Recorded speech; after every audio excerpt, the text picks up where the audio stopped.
God,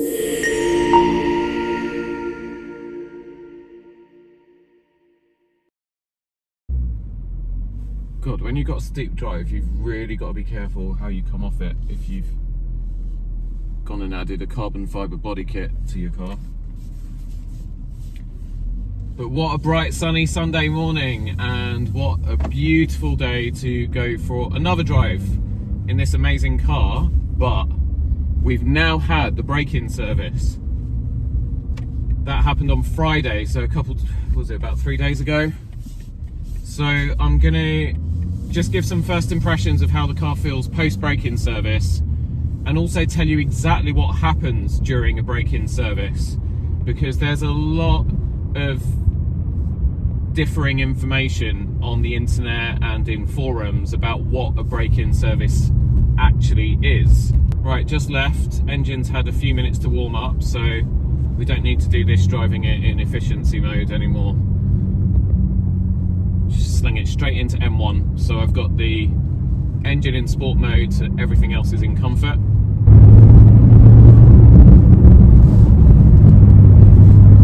So she had her break-in service a few days ago, and I've been reading, or trying to read up on it to find out exactly what they do, because some of the information out there says that your car is in break-in mode when you get it from new, and within 12 to 1300 miles you need to have a break-in service where they unlock the car from break-in mode and release a bunch of settings and give you the access to the full power of the engine.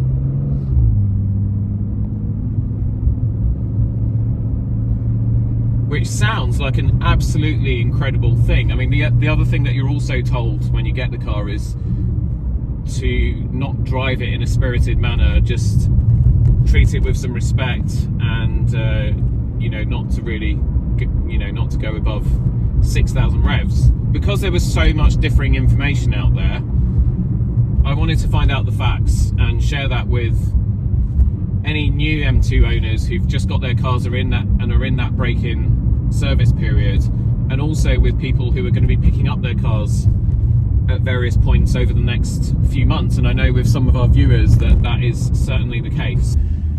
So I want to separate fact from fiction. So there are a lot of people on forums, BMW forums, saying that they unlock the car, and admittedly they told me that at the showroom as well, that for the first 1300 miles you don't go above 6,000 revs. You kind of drive it in a very calm manner, and then you have your break-in service and they unlock the car so that you get its full potential. But that's not actually true.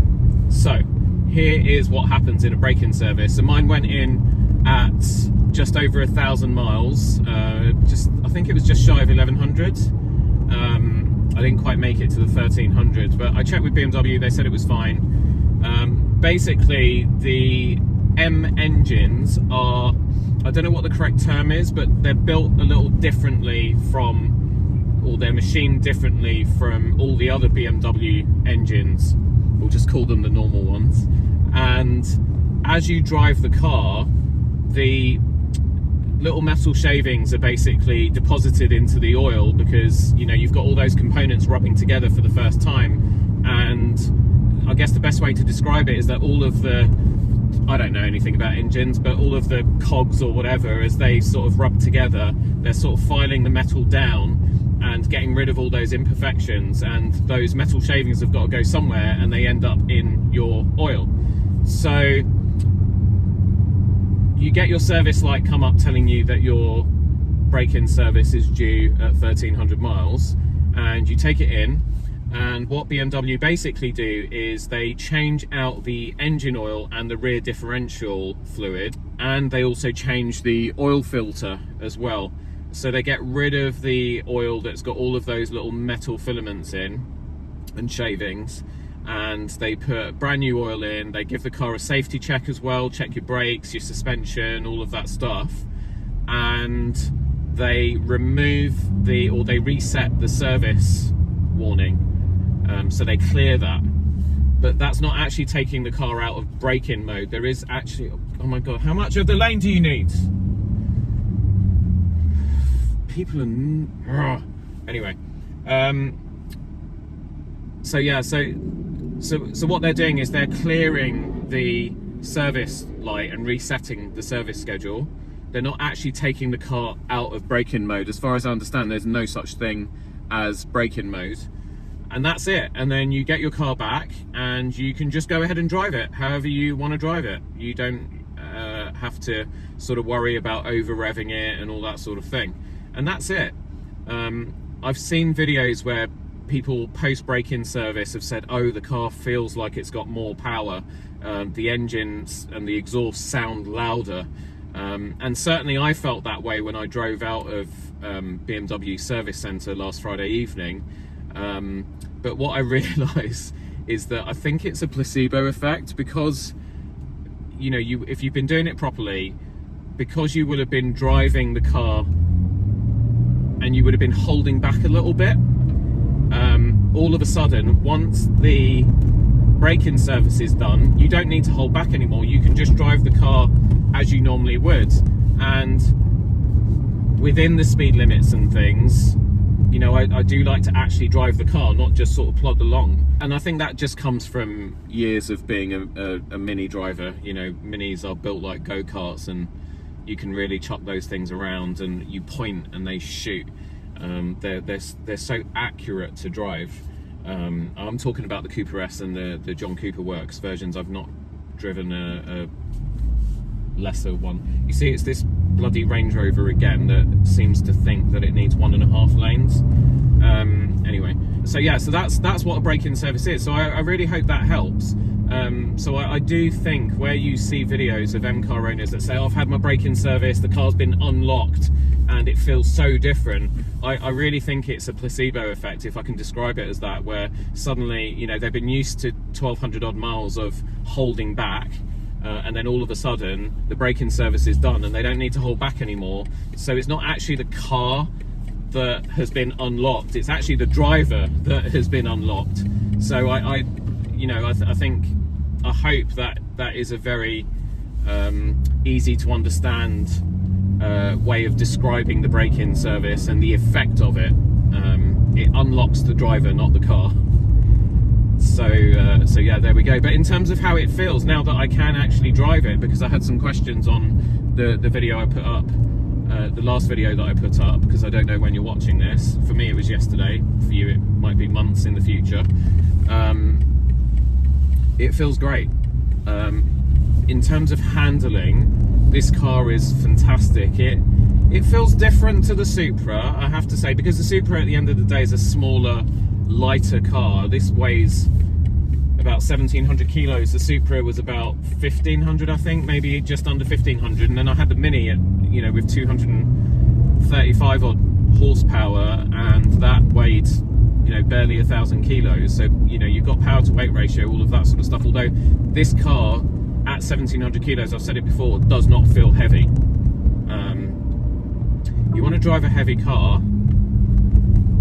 drive the Ioniq 6 or any big electric vehicle, because they're really heavy and you can feel that weight. The M2, you don't feel that weight. It just feels really agile and nimble and very maneuverable as well. I love the fact that it has that same